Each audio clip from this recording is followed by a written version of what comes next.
तथा प्रिय बच्चों,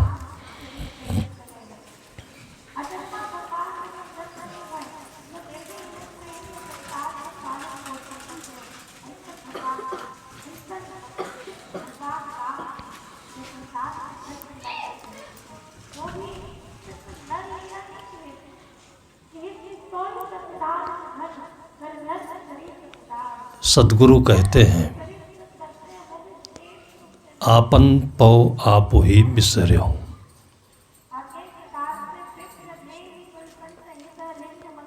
जो मनुष्य की मूलभूत गलती है वो जीवन की शुरुआत से ही शुरू हो जाती है और उसके बाद जितने भी काम हम करते हैं वो सही करते हैं तो भी गलत होते जाते हैं।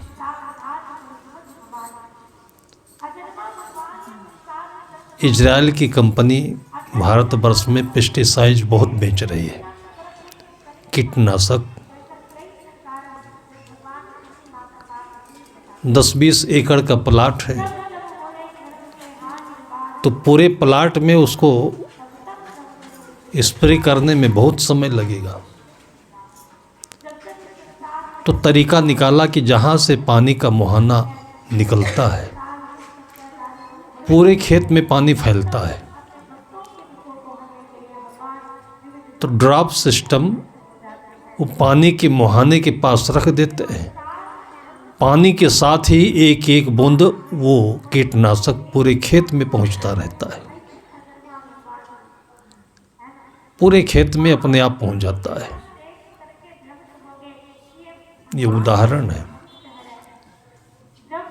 बचपन की जीवन के आरंभ की एक छोटी सी गलती पूरे जीवन भर अच्छा से अच्छा काम करते रहते हैं,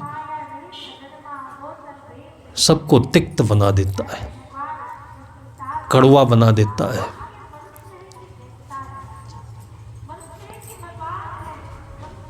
और जीवन में जो हम परिणाम चाहते हैं वो नहीं मिलता है। वो गलती क्या है?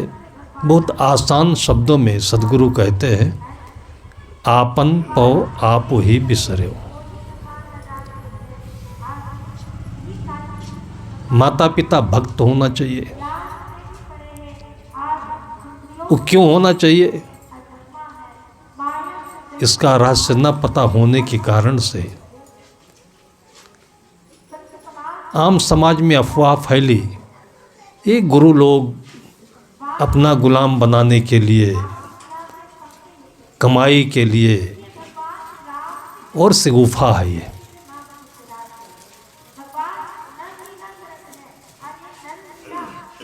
आम समाज में धारणा बहुत अच्छी बनी थी कि निगुरा होकर के नहीं मरना चाहिए, गुणवान होकर मरना चाहिए। साहब कहते हैं कि मानुष होय के ना मुआ मुआ सो डांगर ढोर, एको जीव ठोर नहीं लागा भया सो हाथी घोर। गुणवान होकर नहीं मरा, गुण होते हुए भी गुणवान नहीं हो सका, ये भूल है।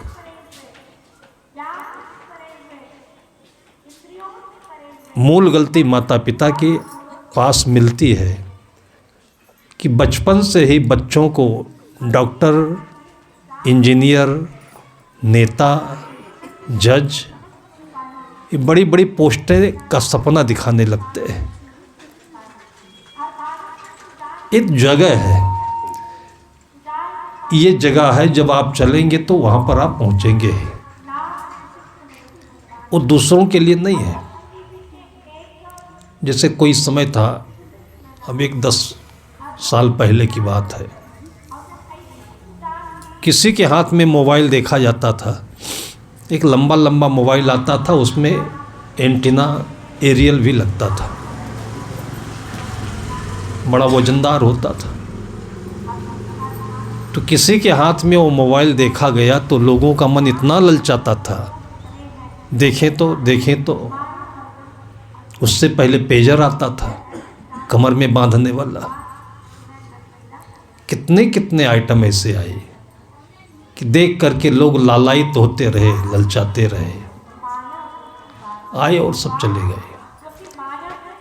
और अब मोबाइल इतना इफराद हो गया है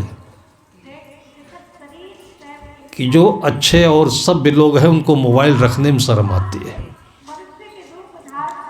मन से उतर गया ये, लेकिन मजबूरी है कि रखना पड़ता है।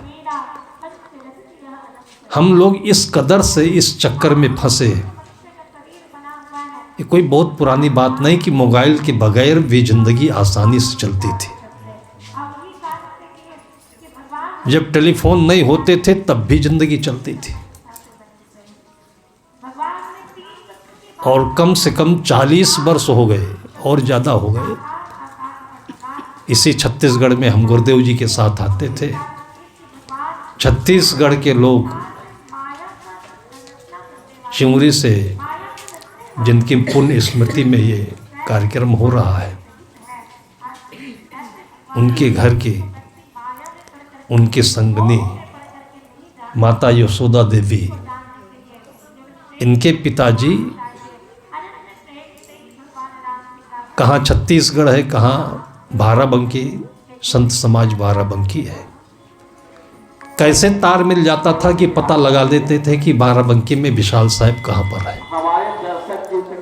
चिट्ठी के आने जाने में भी हफ्तों लग जाते थे। और इसी छत्तीसगढ़ से यहाँ पलारी है, पलारी के श्री राम जी थे। अभी रायपुर में उनकी तीसरी पीढ़ी मिली थी। बहुत गौरवान्वित महसूस कर रहे थे वो लोग कि हमारे पुरखों में, पूर्वजों में ऐसे भी लोग थे। सूरत से, ध्यान से, अंदर की चेतना से इतनी दूर दूर का संबंध लोगों के भीतर में बराबर बना रहता था, काम चलता था। अब मोबाइल है तो मजबूरी है, सबको रखना है, लेकिन जो जीवन है वो मोबाइल से ऊपर है। जो डॉक्टर की पोस्ट है वो मोबाइल से ऊपर है। जो जज की पोस्ट है वो जीवन से ऊपर है। डॉक्टर की पोस्ट जीवन से ऊपर है। अगर ये पोस्टें बनी हैं तो आपको मिलेंगी।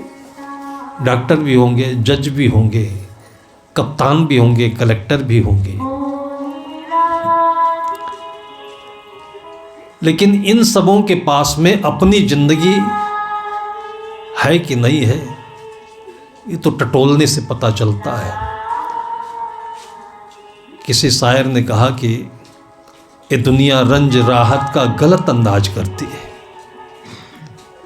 ये दुनिया रंज राहत का गलत अंदाज करती है। खुदा ही खूब वाकिफ है किसी पर क्या गुजरती है।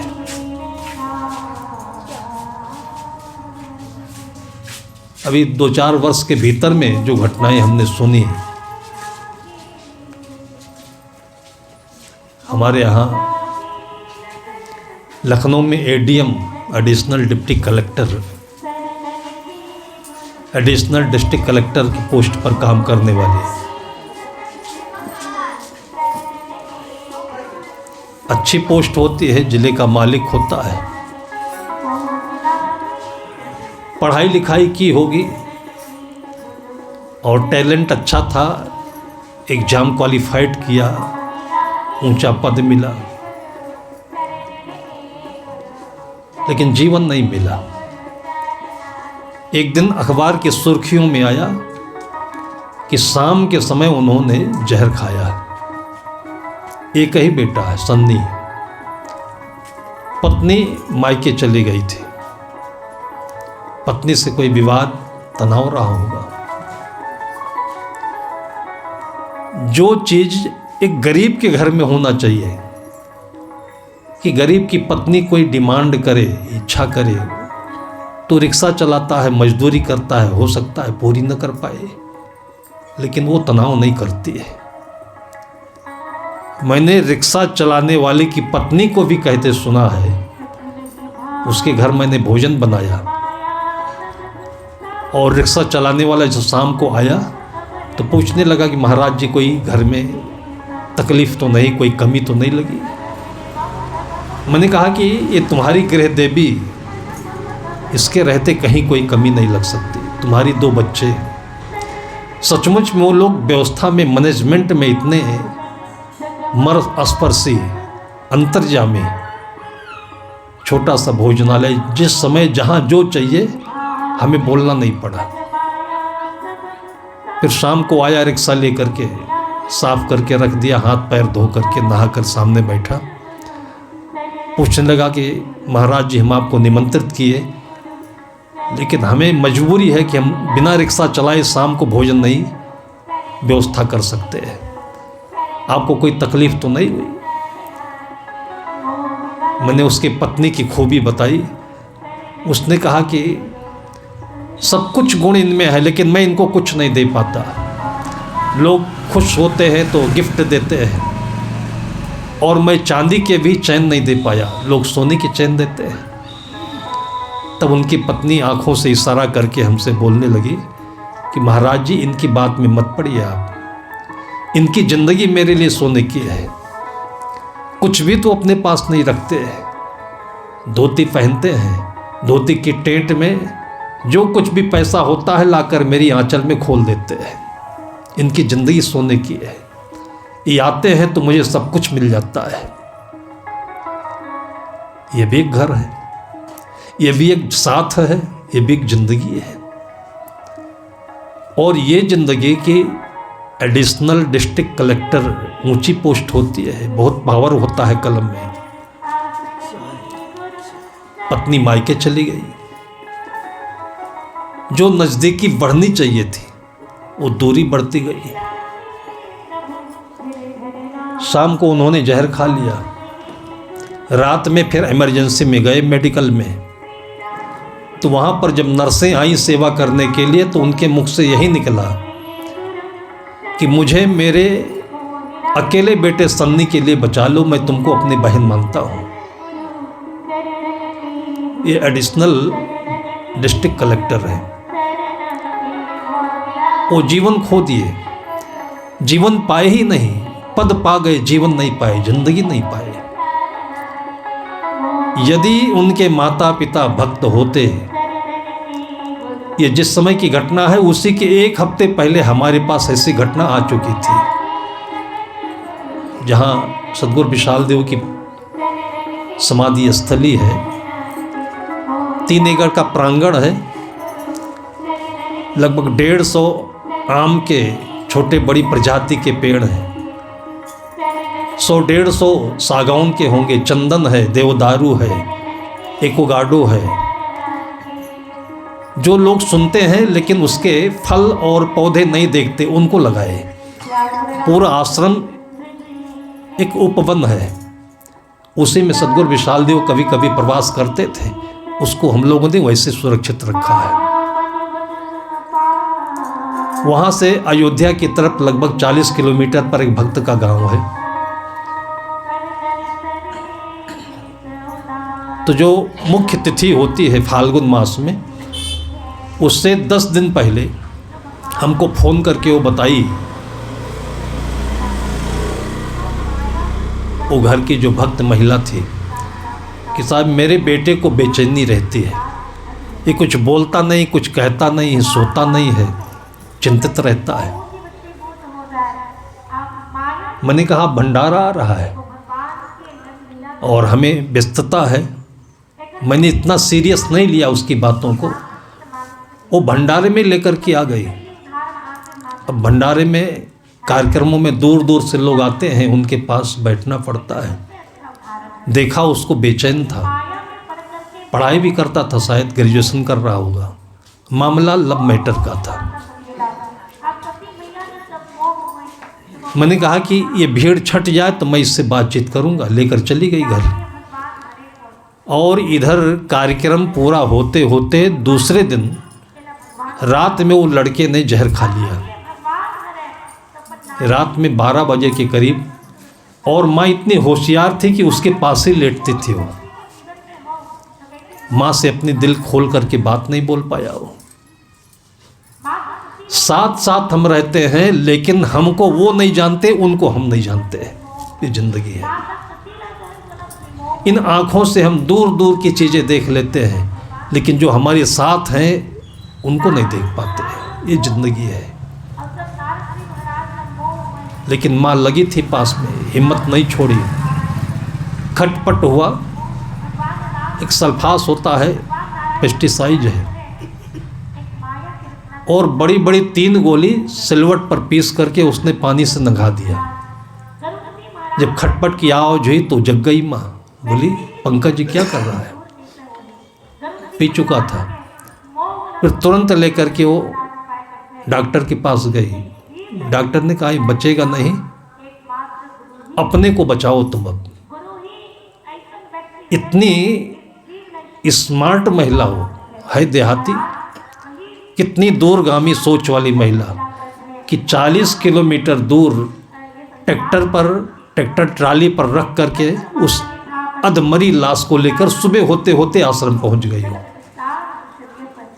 और एकदम चिघाड़ मार करके बोली कि साहब पंकज ने तो जहर खा लिया, अब हमको बचाइए आप। पुलिस पीछे पड़ती, लोग कंप्लेन करते। मेरी ज़िंदगी में पहला वाक़या था ये, और मुझे किसी काम से लखनऊ जाना था। लेकिन ऐसी परिस्थिति में मैं छोड़ करके जाऊं तो आत्मा का हनन होता था। दुनिया भी गलत संदेश सुनती। मैंने उससे पूछा कि हम क्या कर सकते हैं, किस उद्देश्य से यहाँ लेकर आई उसको। तो उसने कहा ये तो मर जाएगा, बचेगा नहीं। डॉक्टर ने कहा कि तुम अपने को बचाओ, और आपके यहाँ पुलिस तंत्र, शासन तंत्र कुछ करेगा नहीं, इसलिए मैं यहाँ आ गई हूँ। तो मैंने कहा तुम पक्का विश्वास रखती हो कि ये बचेगा नहीं?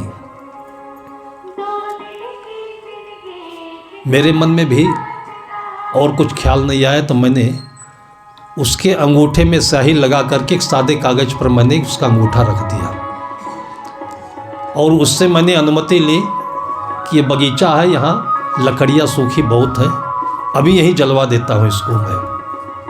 और ये मैं कहानी नहीं बता रहा हूँ, ये हमारे अंदर की बात है। आज अपने मन के इस निर्णय पर मुझे अफसोस भी होता है। मैंने कहा इस कंपाउंड के भीतर पुलिस नहीं आएगी, तुम अपने को बचाना चाहती हो तो इसको तो निपटा देंगे हम। फिर मन में आया कि जिंदा आदमी को जलाना। सांसें चल रही थी उसकी, तब तक उसका पिता आ गया। उस पिता से भी मैंने पूछा कि इसको जला दें हम। अपने को बचाने के लिए उस पिता ने भी बोल दिया कि जला दीजिए इसको आप।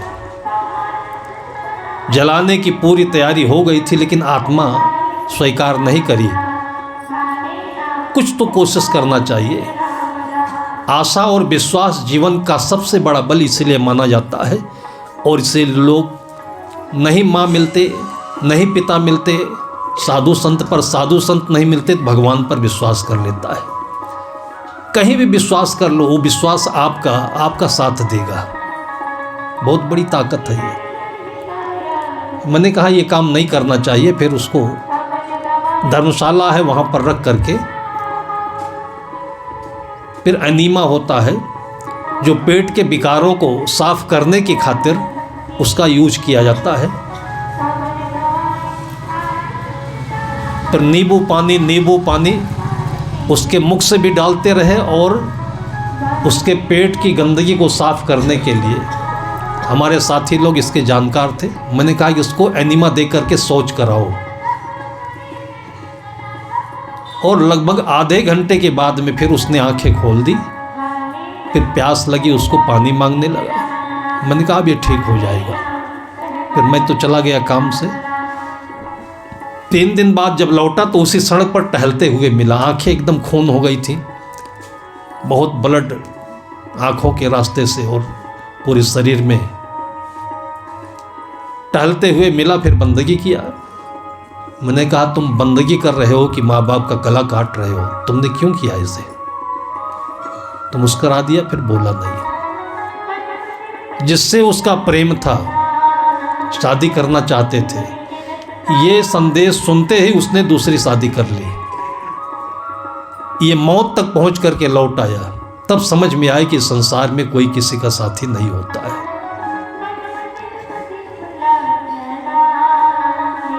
जो डॉक्टर लोग सुने उनको भी हमारे इस निर्णय पर आश्चर्य हो रहा था कि महाराज जी आप उसको हॉस्पिटलाइज नहीं किए और मरे आदमी को आश्रम पर रख करके उसी के एक हफ्ते के बाद में एडीएम के जहर खा करके और हॉस्पिटल के अंदर में प्राण त्यागने का समाचार आया। समाचार के मोटे मोटे सुर्खियों में मेरे मन में इतना पछतावा हुआ कि कहीं इनके माता पिता एक रास्ता गुरुजनों के आश्रम तक बना दिए होते तो जहर न खाकर आश्रम पर चले आते, खा करके भी आए होते तो संभावना थी। सदगुरु कहते हैं कि आपन पौ आपो ही बिसरो। भाई जो चीज मिली है छोड़ सकते, कभी छोड़ सकते हैं, हम नहीं छोड़ सकते। जो छूट नहीं सकता वो हीरा है और जो छूट सकता है वो कांच है। सदगुरु कहते हैं कि हीरा सोई सराहिए सहे घनन की चोट। हीरा वो पत्थर का नहीं जो बिकता है मार्केट में, वो नहीं। हीरा आदमी होता है, इंसान होता है। और उस इंसान की क्या परिभाषा है कि हीरा सोई सराहिए सहे घनन की चोट। उस हीरे की भी यही परिभाषा है कि कितनी भी चोट दी जाए वो टूटता नहीं, तभी हीरा है। कपट कुरंगी मानवा परखट निकला खोट। मुसीबत आई, जरूरत पड़ी, भग लिया, चल दिया। कोरोना के पीरियड में कितने लोगों को जो हॉस्पिटल नहीं गए और दिन भर में 2 बार 4 बार जिनको भी जानकारी हुई है कि मैं अपनी तरफ से फ़ोन कर करके और आज नई जिंदगी जी रहे हैं। कितने लोग पति को कोरोना हुआ और लोग कहते रहे कि अब सबको इसको क्वारंटाइन में करो और सबको भगो घर से। पत्नी ने कहा कि जिंदगी भर इनके हम साथ रही हैं और इनको क्वारंटाइन करेंगे हम। वहीं पर आसन बिस्तर लगाकर वो जमीन में, वो खाट पर, और जो सेवा करी है उसने कि उसको कोरोना दूर दूर तक छू नहीं गया है। कोरोना के मरीज के साथ रहने वालों को कोरोना नहीं हुआ और जो कभी वहाँ आसपास तक गए नहीं उनको हो गया। मन में है कोरोना। जिसकी आत्म विस्मृति हो, जिसको जीवन का याद न हो, जीवन की शक्ति का स्पर्श न हो, कोरोना ही है ये हमारा मन कोरोना से भी खतरनाक है। छोटी छोटी बातों में विचलित हो जाना, अपने को क्या समझ रखे। अनंत जन्मों से जन्म लेते लेते ये मरा नहीं तो अब मरेगा। ये जीव मरता नहीं है। और उसी की याद दिलाते हैं कि अपन पाओ आप ही बिसरो। आज जिनकी याद में हम यहाँ पर बैठे हुए हैं वो मरे नहीं हैं। उनकी प्रेरणा, उनकी शक्ति, उनकी स्मृति या आत्मा जितनी ही ताकत हमको देती है और इसकी डोर श्रद्धा है। इसको सुमिरन भी कहते हैं, इसको ध्यान भी कहते हैं, इसको लगाव भी कहते हैं, इसको सच्चा प्रेम भी कहते हैं। इसमें बहुत बड़ी ताकत है, बहुत बड़ा विश्वास है।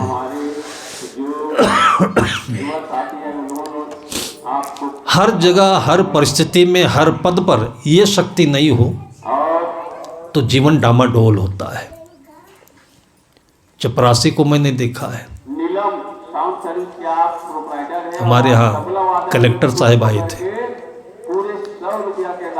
नई पोस्टिंग थी, अभी 28-30 की उम्र के थे। वो पढ़ने में टैलेंटेड थे, कलेक्टर हो गए।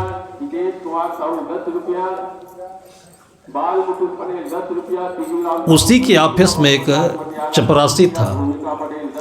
तो कलेक्टर तो 2 साल 3 साल में चेंज हो जाते हैं, ट्रांसफ़र हो जाता है। चपरासी वहीं रहता है, उनके छोटे कर्मचारी पेशकार वगैरह वहीं रहते हैं।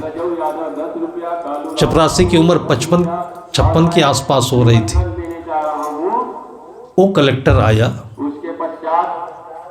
और देखा सब ऑफिस का व्यवहार, सब कर्मचारियों का व्यवहार। वो चपरासी बता रहा था कि कलेक्टर साहब आए लगभग 2 महीने हो गए थे, कभी हमको तुम नहीं कहे हो, आप बोलते थे। आप सुनते सुनते मैं थक गया, भीतर से व्याकुल हो रहा था कि कलेक्टर हैं, मैं चपरासी हूँ, आप बोलते हैं। तो मैंने हाथ जोड़कर एक दिन निवेदन किया कि सरकार, आप इतने ऊंचे पद पर हैं, हमारे आप अधिकारी हैं, और हमें आप बोलते हैं तो मुझे थोड़ा चोट लगती है। उस कलेक्टर ने कहा कि आप क्या बोलते हो, आपके चेहरे पर मुझे चपरासी नहीं दिखता, मेरे दादा दिखते हैं, आपको आप नहीं बोलता हूँ। हमारे पिताजी के पिताजी जिन्होंने हमें उंगली पकड़ के चलना सिखाया, कंधों पर बैठा करके हमें बाग बगीचा घुमाया, वो हुआ। आपको आप बोलता हूँ तो ये आप वहाँ तक आवाज़ पहुँचती है, मेरे अंदर से तुम नहीं निकल सकता है। मैं केवल पढ़ करके 2 पंक्तियाँ लिख करके कोई परीक्षा पास की, जिंदगी की परीक्षा भी बाकी है, पूरे जीवन परीक्षा होती है।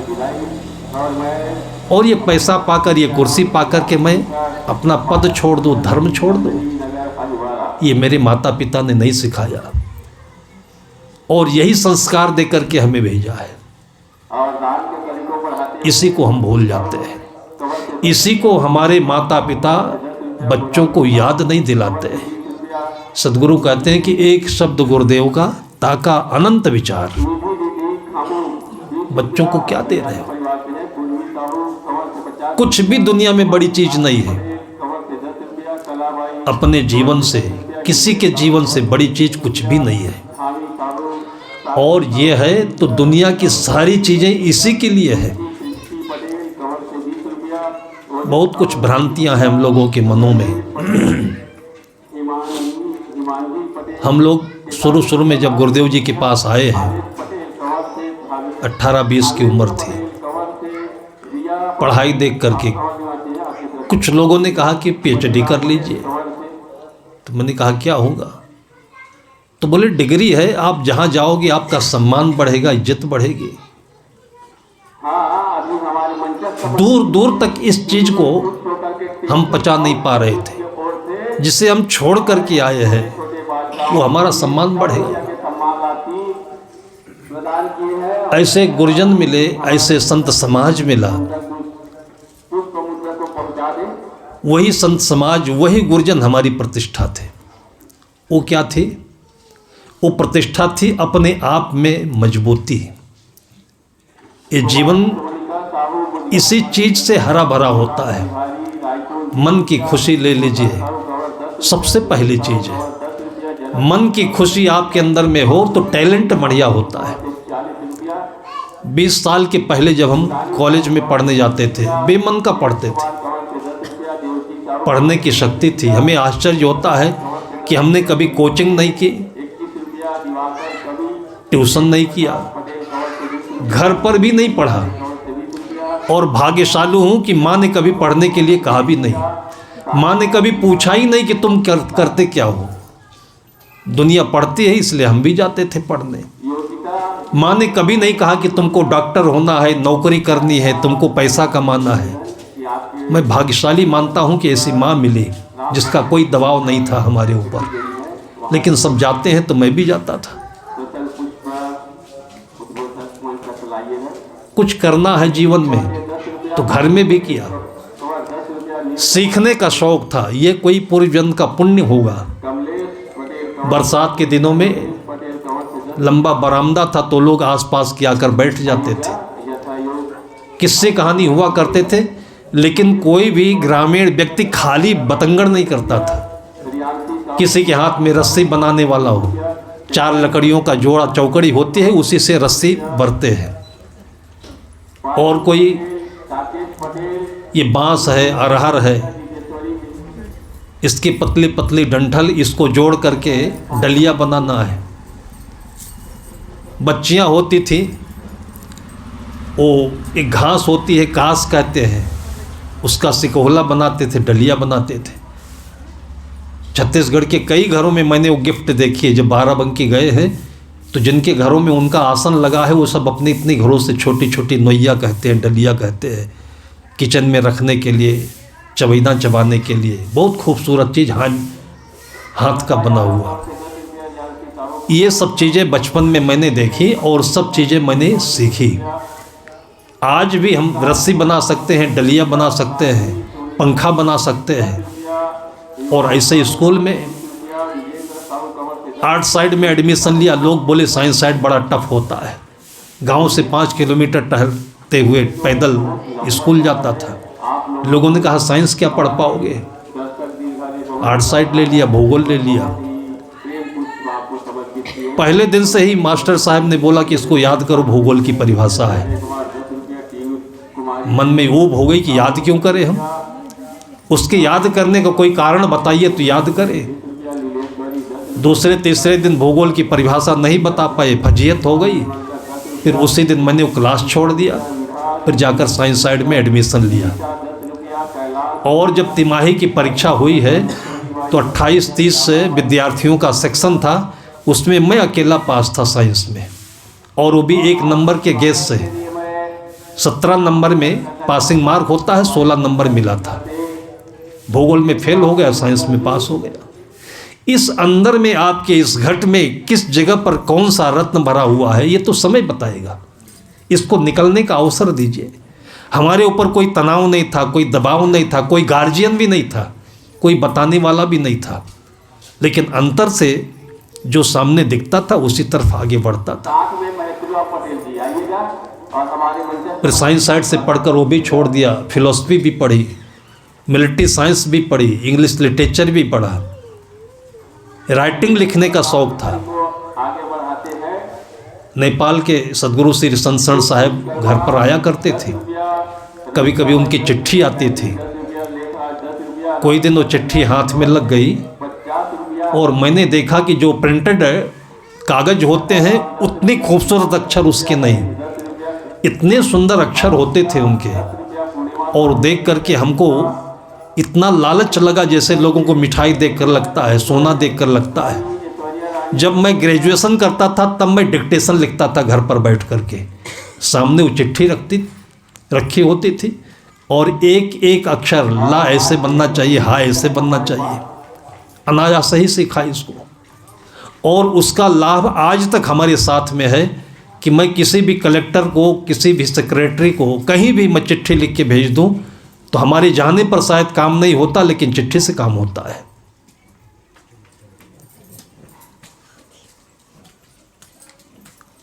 स्कूल में पढ़ाई में मन नहीं लगता था, लेकिन जब गुरुदेव जी के समाज में आया उस समय पढ़ना जरूरी था, मजबूरी थी।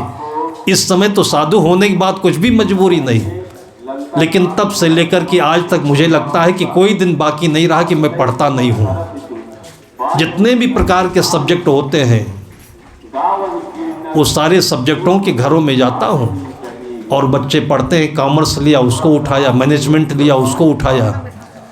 200, 500, 1000 पेज की पुस्तकें हैं और उसको एक बार पलटते पलटते देख लेता हूँ, उसका मर्म समझ में आ जाता है। ये अंदर के साम्राज्य में जो प्रतिभा भरी हुई है, इस चीज़ को हम कभी उस बच्चे के सामने रखते नहीं, और बच्चा मजबूरी में, तनाव में बाहर अपने को भूलता जाता है, अपने से हीन होता जाता है, और बाहर की डिग्रियाँ उसके दिमाग को तनाव से बढ़ाती चली जाती है। अध्यात्म को हम जीवन से कभी जोड़ते नहीं। बहुत सारे घरों में हमने देखा है कि माता पिता के अंदर यही भ्रांतियां हैं कि साधु के पास बैठेगा और ये बीजक पढ़ेगा, भवयान पढ़ेगा, उपनिषद पढ़ेगा, पढ़ाई कमज़ोर हो जाएगी। अभी अभी राजस्थान से मैं आया हूँ, जिसके घर में कार्यक्रम था, उसकी बेटी यूपीएससी में फॉर्म अप्लाई किया है। आईएएस के लिए उसको शौक़ है, कोचिंग कर रही है, और 6 महीने की कोचिंग में वो वेदांत दर्शन नहीं समझ पाई। वेदांत दर्शन में द्वैतवाद, अद्वैतवाद, ये सारी चर्चाएं आती हैं। और क्यों समझ में नहीं आई? क्यों रट्टा कराते हैं? वहाँ जाओ, वो पढ़ देंगे, आप रट लीजिए। रटने से कोई चीज़ अपने पास नहीं रुकती है। पूरी ज़िंदगी माता पिता बच्चों को बाहर की चीज़ों से रट्टा कराते हैं, उसके दिल दिमाग को खुलने ही नहीं देते, अवसर नहीं देते उसे। उसी पर लक्ष्य रख करके सदगुरु कहते हैं कि आपन पौ आपो ही बिसरे हो। बाहर की चीज़ों पर आपका आकर्षण बढ़ा, अपने से घटा। बाहर की चीज़ें तो आपसे हैं, आपसे ही सारी दुनिया की डिजाइनिंग बनी हुई है, और बाहर की सारी चीज़ें आपके लिए हैं। ये मिलेंगी, पक्का मिलेंगी। हमें जो डिग्री कॉलेज में प्रोफेसर मिलिट्री साइंस के पढ़ाते थे, उनकी भी नई उम्र थी, हम लोगों से 4-6 साल ज़्यादा रहे होंगे, और बहुत हंसमुख, पढ़ाने की शैली बहुत बढ़िया। और मैंने देखा है कि उनकी क्लास में बच्चे कभी भी शरारत नहीं करते थे। तरीका क्या था कि वो टीचर होकर नहीं आते थे, क्लास में जब आते थे तो हंसमुख होकर आते थे, और उनके आते ही बच्चे अभिवादन में खड़े हो जाएं, और उसके बाद वो अपनी मुस्कुराहट के साथ बच्चों का अभिवादन स्वीकार करें, फिर बच्चों को बैठा देते थे, अपने बैठते नहीं थे। और मिलिट्री साइंस सब्जेक्ट थोड़ा सा उबाऊ भी होता है, लड़ाई झगड़े और ये सब बातें बहुत उसमें याद करनी पड़ती है। ऐसे सब्जेक्ट को पढ़ाने से पहले वो थोड़ा सा एक चुटकुला बोलते थे, अपने जीवन की घटना हो, कोई मनोरंजन की बात हो, ऐसे कोई कहानी हो, और 2 मिनट में वो कहानी ऐसी पूरी करते थे कि बच्चे ठहाका लगाकर हंसते, और जैसे बच्चे हंस करके शांत होते वैसे ही वो फिर लेक्चर शुरू कर देते। रिकॉर्ड रहा कि उनके क्लास में कभी भी किसी बच्चे को ट्यूशन करने की ज़रूरत नहीं पड़ी, और कभी भी फर्स्ट क्लास के कम नंबर मिले नहीं उसको। हमको भी वही लाभ मिला।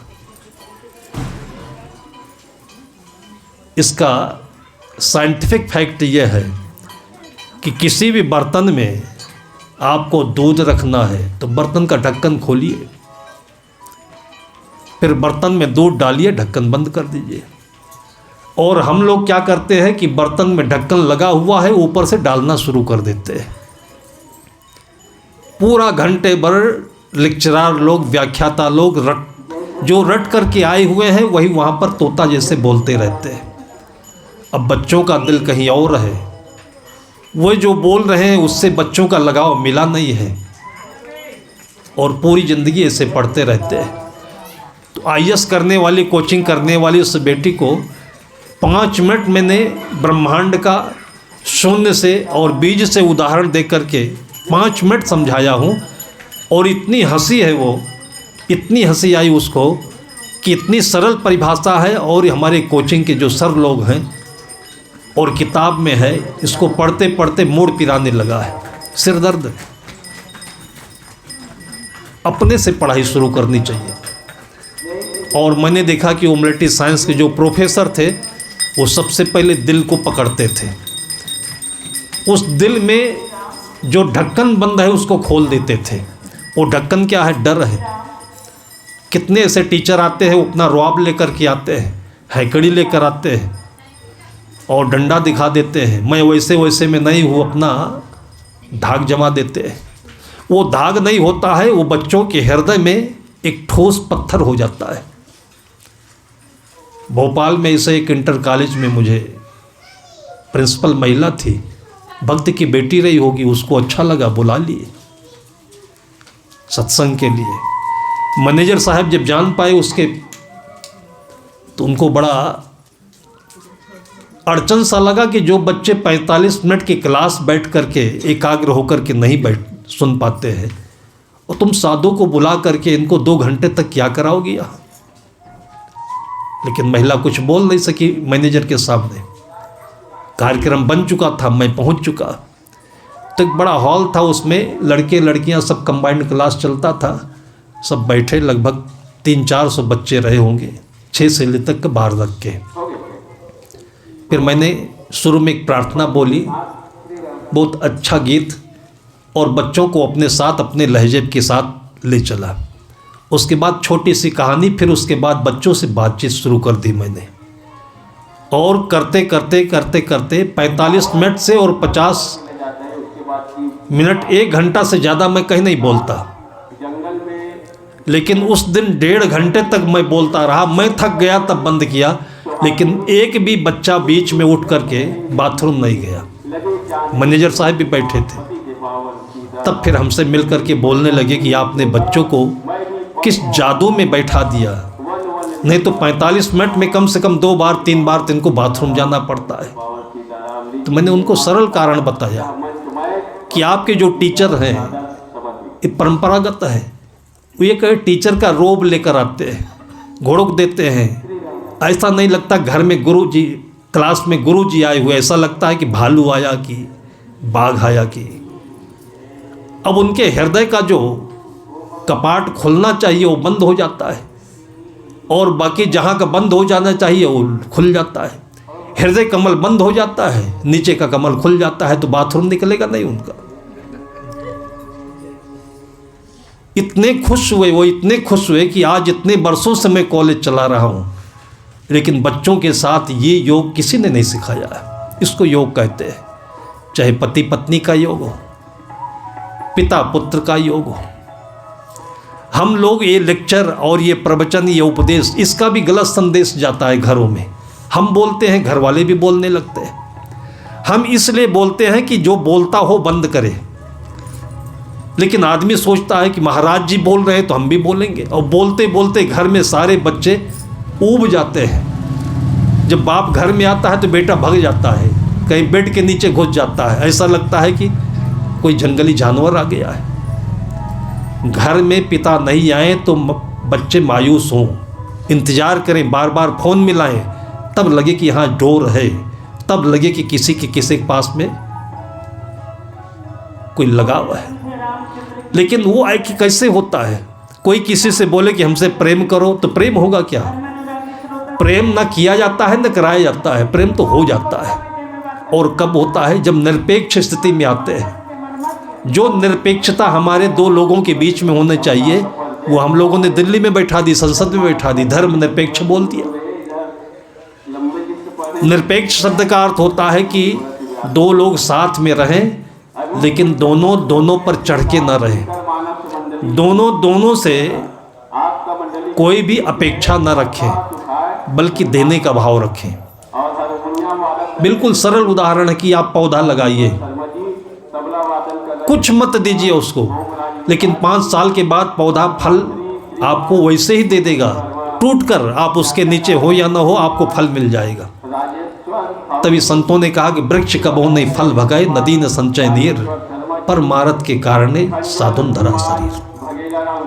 पत्नी बीमार पड़ी है, वो कराहे, वो आपसे कहे, तब आप उसके पास खड़े हो, उसको आप कुछ करो, दवा दो, तो पति पत्नी का क्या मतलब रहा? डॉक्टर साहब थे, पत्नी को बुखार आ गया, एक तो मरीजों से फुर्सत नहीं है, और जब बच्चे बहुत ज़्यादा जाकर के हल्ला मचाए, पापा पापा पापा, मम्मी को बुखार नहीं उतर रहा है, आप क्या करते हो? दुनिया के मरीज देखते हो, मम्मी मरीज नहीं है क्या? मरीज जैसे भी इनकी कोई औकात नहीं है। ये घर का संबंध होता है। जब बच्चे कोलाहल मचाए तब डॉक्टर साहब को याद आया, नहीं तो फिर से याद करते रहे। एक आदत हो जाती है, जिंदगी को नहीं याद रखे तो दरोगा होता है, उसको दरोगागिरी की आदत पड़ जाती है। वो जैसे शान दिखाता है वहाँ पर चोरों के ऊपर, वैसे घर में बच्चों को दिखाता है। बच्चे कोई चोर है, उनके ऊपर तुम डपट कर रहे हो, डांट कर रहे हो, लेकिन आदत पड़ जाती है।